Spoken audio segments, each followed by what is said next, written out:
Zee 24 तास एक पाऊल पुढे।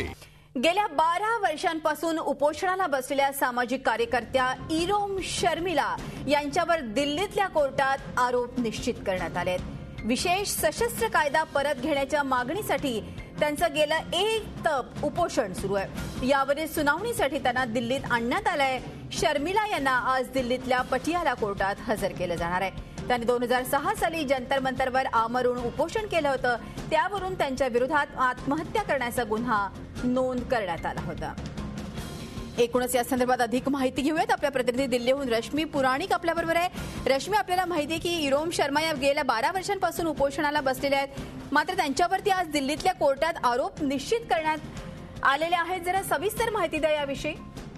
आपल्याला माहिती आहे इरोम शर्मिला ह्या गेल्या अनेक वर्षांपासून या संदर्भात आमरण उपोषण करत होत्या। 2006 मध्ये देखील त्यांनी जंतर मंतरवर दिल्लीमधील जंतर मंतरवर अशा पद्धतीचं आंदोलन छेडलं होतं आणि या संदर्भात न्यायालयामध्ये हे प्रकरण होतं की इरोम शर्मिला यांनी आत्महत्येचा प्रयत्न केला होता आणि या संदर्भातच आज आरोप निश्चिती होणार होती। आणि जेव्हा आज आरोप निश्चितीसाठी त्या आल्या होत्या तेव्हा कोर्टामध्ये अर्थात त्यांना विचारण्यात आलं होतं की आपण आपला जीव घेण्याचा प्रयत्न केला का, तेव्हा त्यांनी आपल्यावरचे आरोप फेटाळले। परंतु कोर्टाने त्यांच्यावर या संदर्भात जे आहे आरोप निश्चिती केलेली आहे की त्यांनी आपला स्वतःचा जीव देण्याचा प्रयत्न केला। इरोम शर्मिला यांचं इतकंच म्हणणं आहे की माझं आयुष्यावर प्रेम आहे, मी अशा पद्धतीने स्वतःचा जीव घेण्याचा प्रयत्न केला नाही, मला फक्त यावर न्याय हवा होता। अर्थात कोर्टामध्ये आज आरोपांची निश्चिती झाली। यापुढे पुढचा खटला सुरू होईल।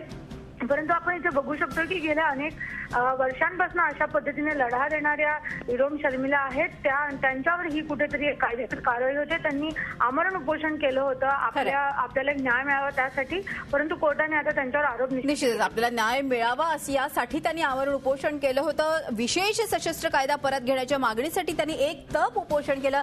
धन्यवाद रश्मी, ही माहिती दिल्याबद्दल। आमच्या प्रतिनिधी रश्मी पुराणिक आपल्याला माहिती देत होत्या। मात्र आपण ही आत्ताची बातमी आहे की इरोम शर्मिला यांच्यावर दिल्लीतल्या कोर्टात आरोप आता निश्चित करण्यात आले आहेत। झी 24 तास एक पाऊल पुढे।